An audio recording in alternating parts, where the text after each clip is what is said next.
right, here's the live local late breaking on Noah Syndergaard from the New York Mets website. Pitcher Noah Syndergaard underwent an MRI this morning at the Hospital for Special Surgery. The MRI reveals a partial tear of the right lat muscle. At this point, there is no time frame for his return. He will be placed on the 10-day disabled list. That's the very latest results from the MRI that Syndergaard had this morning at 7 a.m. That doesn't sound good to me.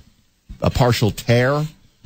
And I guess, again, my son is in town, the physical therapist, and tells us that, it all depends how severe the tear is. But 10 days doesn't seem like it's going to be long enough for him to be back on the mound. So, and here's the question. Did the 38 pitches that he threw yesterday, did that do further damage to this injury? Right. If they said he's not going to pitch for 2 weeks because of the biceps tightness, had he gotten an MRI and it revealed something there, okay, you put him on the shelf for 2 weeks, maybe that just heals itself and he's good to go, and he's not all that stress, right, is then not shooting up the back and to the shoulder, and it's all connected from what Matt tells us, and it's one of the largest muscles in the body. A lot can go wrong there. Questions for Sandy Alderson, I'm sure, later today, and Terry Collins later today. The Mets are in Atlanta, but you're not going to see Syndergaard on the mound for at least a couple of weeks. That we can tell you. All right, the Derby is here.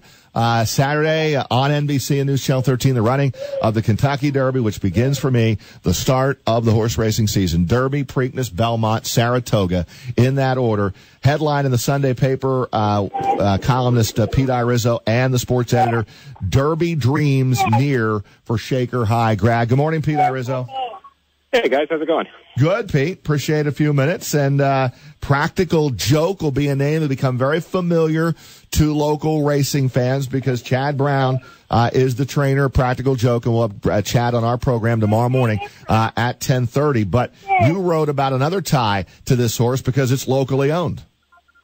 Yeah, two local connections for that horse with Chad Brown, the trainer, and the owner is one of the two owners is Bill Lawrence, who's a 1979 Shaker High grad. Still has a home in the area too in Menance. So I think it's pretty rare. I think in the Derby for us to have had a horse with both the owner and the trainer connections being local. I couldn't think of one off the top of my head. What's the storyline behind Lawrence that you wrote about in your column? Well, he's a guy who grew up in Latham and grew up going to the track all the time, and a bunch of his friends had sort of made a pact when they were in high school and said, if any of us ever become wealthy enough, we should own a racehorse. Well, Bill now is a hedge fund manager, and obviously is now wealthy enough to own about 100 racehorses, and in partnership with another hedge fund manager from Baltimore. So he's been in the game for quite a while now, but this is his first Kentucky Derby horse. Although he's had some good ones in the past too. Yeah, he now owns about 100 horses. Correct. Yeah, most of them are in partnership with a gentleman named Seth Klarman of Klarovich Stables. He was a guy who grew up in Baltimore, and they got hooked up through a mutual friend, and they've owned horses together for quite a while now. Well, and you know what? In a race that's going to be completely wide open, Pete Iorizzo, Practical Joke will certainly be a chance to hit the board and maybe even hit the winner's circle come Saturday. Yeah, it's been a long time coming for Chad Brown, right? Too, if he's able to get there.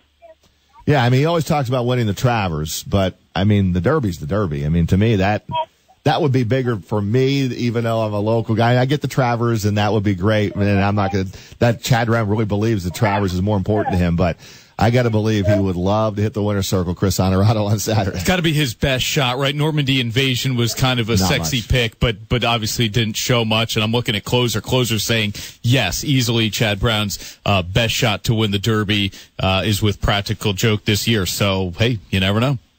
When you talk to Bill Lawrence, I mean, what's the energy level of this guy about right now? Extremely nervous, actually, because now that it's finally so close, you just hope that the horse finally gets there. I think he's more worried about all that could possibly go wrong in the next 2 weeks than about what it's going to actually feel like to have a horse at the starting gate. But he said that as an owner, he's fairly conservative and wouldn't enter a horse unless he thought he had a legitimate chance to win the races.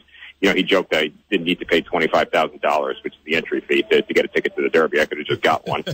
So he feels like this horse wouldn't be in the race unless he thought he actually had a shot to win. And I mean, from what everybody says, it's a pretty wide open field this year. So yeah, I think it is. You never know, right? No, you never do. And you wrote here that the two individuals, and Lawrence being one of them, and Klarman being the other, purchased this horse for $240,000 as a yearling. Yes, which I mean is not exorbitant as far as thoroughbred racehorses go, but not cheap either. No, $240,000. You got to have some money behind you to be able to pull that off. Well, listen, we love the local ties, and we've got a big one with Chad Brown and Practical Joke, and now the 79 Shaker High grad, and we'll be rooting for Bill Lawrence. We'll try to reach out to Bill Lawrence before the week is out. Now, Pete, when you write a story like in a column like you did in the Times Union on Sunday, are you going to throw some money down on Practical Joke on Saturday? Some money, meaning probably maybe $2. $2 to win? Yeah, $2 to win on the horse I wrote about. How about you do this? Let me put it this way, Roger. I'm not a hedge fund manager, so my bets are a little more conservative than Bill Lawrence probably are. You're just the sports editor of the Times Union, right? Yeah. Hey, working in newspapers, managing hedge funds is all. Here's what you do: you put $2 across the board. All right. You spend all right, there you go. $6, win, place, or show. I can manage that. You can handle that, and then you look back and say, "Yep, I wrote about that story a week ago," and a week later, here we are with Practical Joke in the winner's circle. Pete, always a pleasure on Monday. We enjoyed your column, timely with the Derby coming up later on this week. We appreciate a few minutes. All right, thanks a lot, guys.